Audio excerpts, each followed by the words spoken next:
Welcome back to another reading from Principles of Numenosophy. Here at Numenosophy Academy, we believe in expanding consciousness and taking that pilgrimage into the imaginal.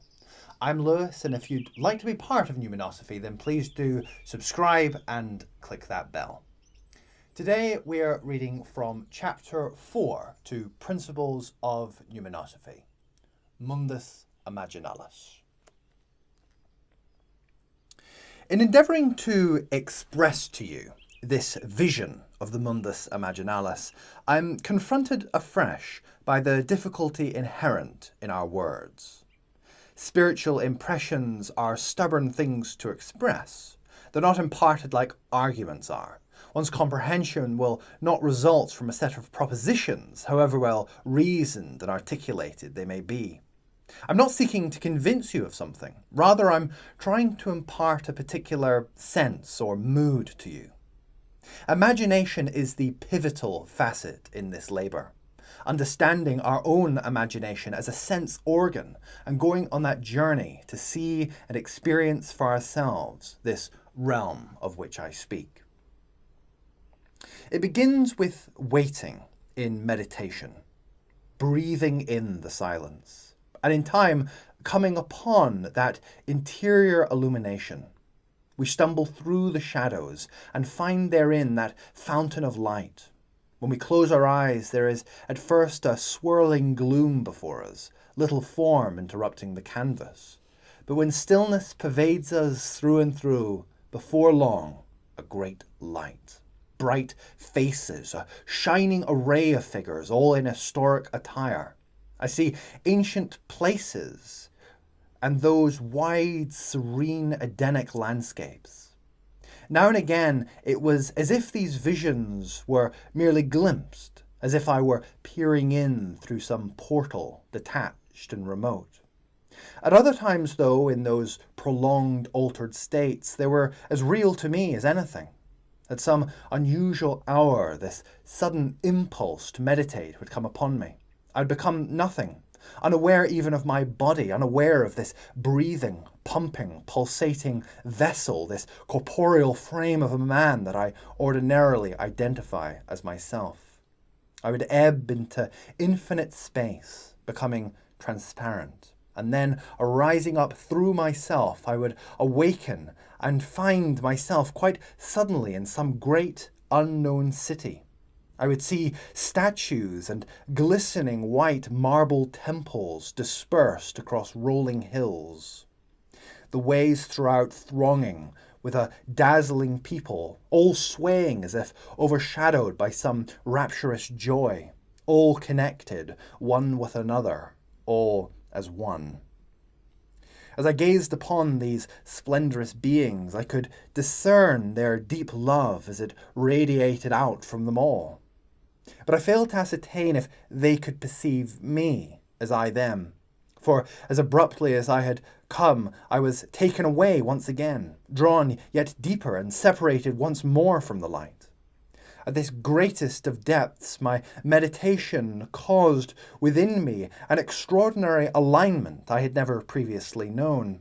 For in this still deeper place, I had come upon the greatest of all radiances. I perceived it as the source of all things, the concealed interior sun at the centre. With this new orientation, I saw my vision clearly for what it was. A composition of the earth's vitality coursing through me, currents of the universal soul. A large terminus at the core of the earth with a multitude of rooms, all laced together within a web spanning all. A totality equating the Great Mother. My all. My God. Her apparel, nature, through which she continues to reveal on the surface her own innermost beauty. Yet until this present insight, a truth only paid lip service, yet now perpetually evident at any day's break, when the morning's dappled light spills in through an orchard's blossom, or when low clouds move through mountains' valleys. I attest that that which had claim upon me sought me out. It came to me, and forever after I went into nature in anticipation of such moments. leaving all my apprehensions and victories of the week behind me, lying beneath the evergreens, desiring nothing other than that eternal. Again, a child with its mother, a mother who whispers her secrets, who reveals her mysteries. Before her solemnity, all else is petty, all else a senseless war of words that never ends, endlessly playing out upon a superficial stage. But to dwell in that high mood, to apprehend that bliss, do not depart from me. That which has been revealed to me, I wish to speak of more readily, but so many cannot begin to perceive it. To them it is an absurdity, which will at best receive a sympathetic smile.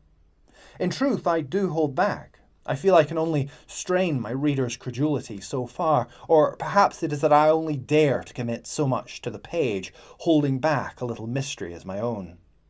I've dwelt long on these words, dwelt long enough to justify their production, dwelt long enough that I could navigate with ease this bright land of which I speak, before me. This book is no performance. It's an effort to bring to thought the great primordial spirit of old, that which those ancient seers beheld in days past, that which has been buried under layers of myth, transmuted to suit the self-serving ends of opportunistic men, an earthly energy which has been warped into the spectre our society has come to know as God, a term which our vernacular has encumbered with a mountain of associations. The spirit of the earth has been marred and exiled from the immediate, thrown into an infinite void to dwell aloofly above, where it simply weighs words and acts. Our language has been weaponized. It serves not our deepening, but these powers on the external plane. We ought to dream the mythology onwards, dream of God's demise, that we can be free from these earthly principalities and might revivify and reawaken the spirit of the earth. For the earth is not as the geologists or typographers suppose. It is not simply matter underfoot, and we not mere creatures upon its surface. For we can discern the Mundus Imaginalis. In this we apprehend our divine nature, and can dwell as a divine people amidst those holy sanctuaries, with all those many beings that continually revel together in harmony.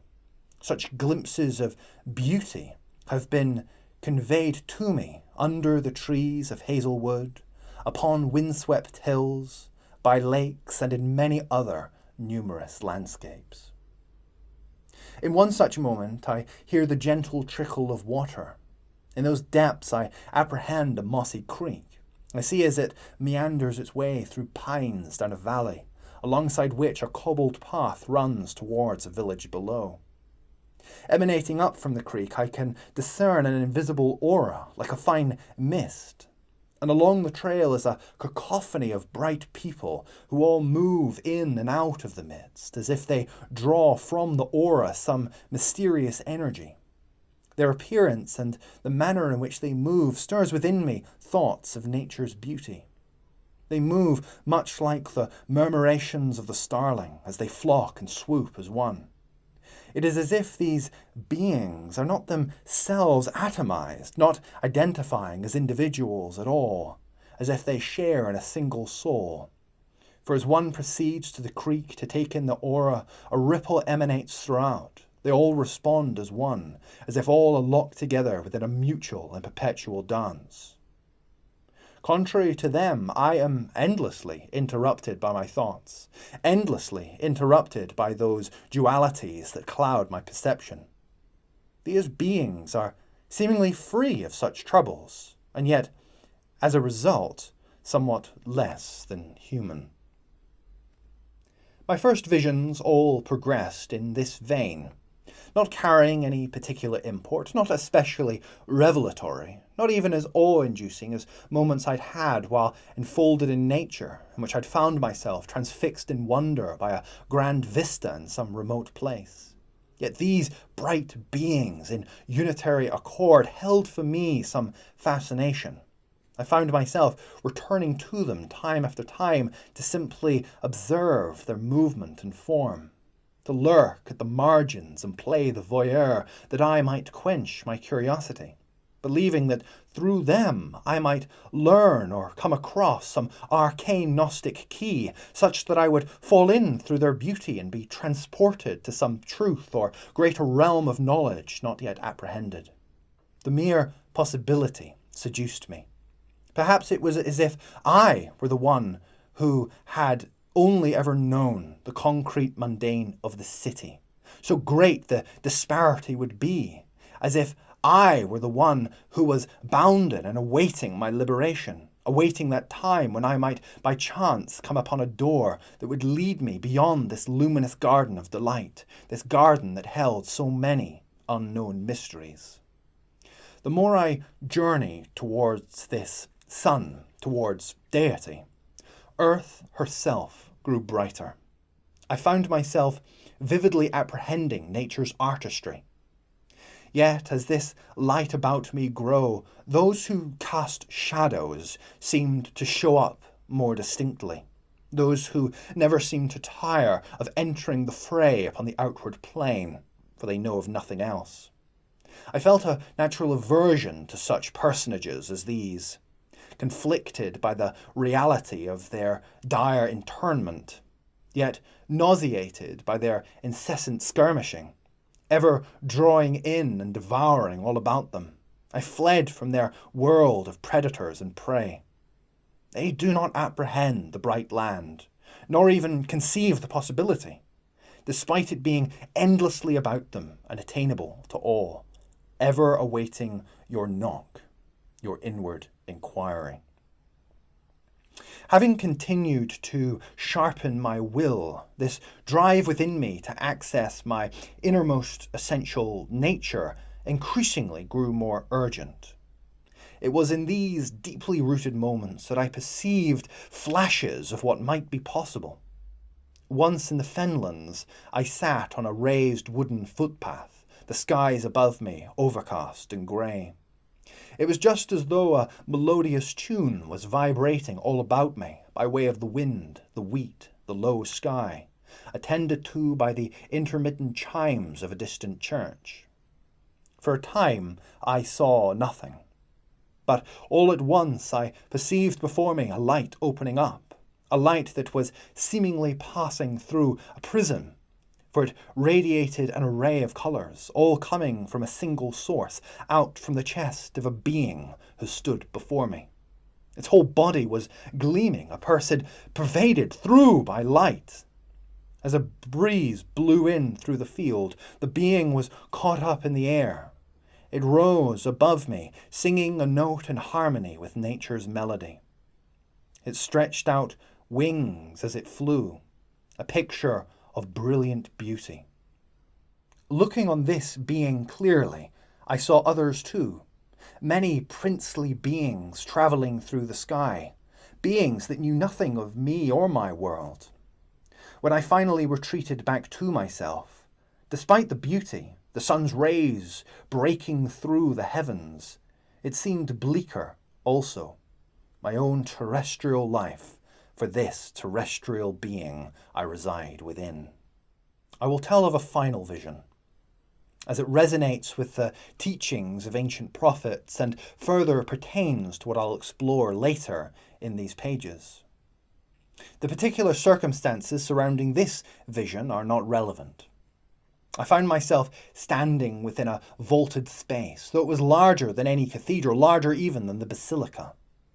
The columns throughout were made from moonstone, though not mere crystal, possessing also an ineffable quality as they trembled with a discernible vitality. The atmosphere was charged with an energetic essence in flux, at times visible in the air and then not. I beheld in the sky many thrones, stretching beyond sight down the nave. Upon them sat innumerable sublime figures, male and female, clad in royal purple. Beneath them, in the darkness, upon the glass floor, lay many motionless bodies, all trembling in adoration. There were heraldic designs extending up above each throne. A dragon, a fiery phoenix rising from ash, and on one an exotic bird splaying out its sky-blue plumage. Each king and queen sat shining out like a star in a clear night sky. Almost godly were these beings in their unwavering constant presence. Two of the divine ones motioned over the pool of figures lying beneath them. With this, the air cracked like glass and came rushing down. One came up from the masses. He shone with a brilliance akin to those enthroned about him. As he arose, he became aware of all the figures suspended above him. In joyful salutation, he opened out his arms to them, for he had been away a long time. He had walked through shadow and darkness, but had at last come home. Each of the figures sprang up from their adorned thrones, and coming towards the figure, they threw their arms around him. Reunited in their celebratory joy, they proceeded together, out of my presence, beyond the nave.